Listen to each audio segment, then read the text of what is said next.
গাছটি কেন উঠাচ্ছে? ও কি পাগল হয়ে গেছে নাকি? না, জাস্ট আমাদের দেখানোর জন্য, আমাদের দৃষ্টি আকর্ষণ করার জন্য। দেখেন কিউই ফল। ভিডিওটি সবাই শেয়ার করে দিন। এটি রামভুটান। কি পরিমাণে রামভুটান এই গাছটিতে ধরেছে একবার দেখেন। এই যে দেখেন রামভুটান, খেতে অনেক সুস্বাদু। আর এই আপেল গাছটিতে কি পরিমাণে আপেল ধরেছে সেটা একবার দেখেন। এটি হলো ম্যাঙ্গোস্টিন। এই যে দেখেন, খেতে দারুণ। এটি তিন ফল বা ডুমুর ফল,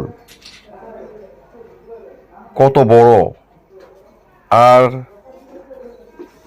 মিষ্টি এবং অনেক রসালো এই ডুমুর। আমাদের কোরআনে বর্ণিত এই তিন ফল। বন্ধুরা, এটা হলো পালং শাক। আর এই পালং শাকটা দেখেন একবার।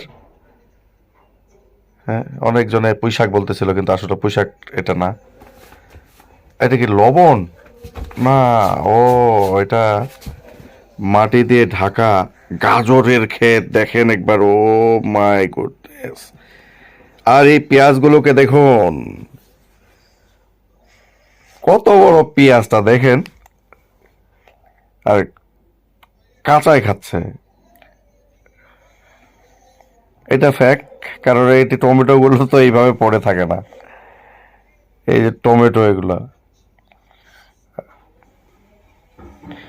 আর এটি শাক, লাল শাক।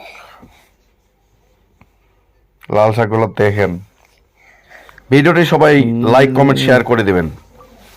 শেয়ার করে টাইমলাইনে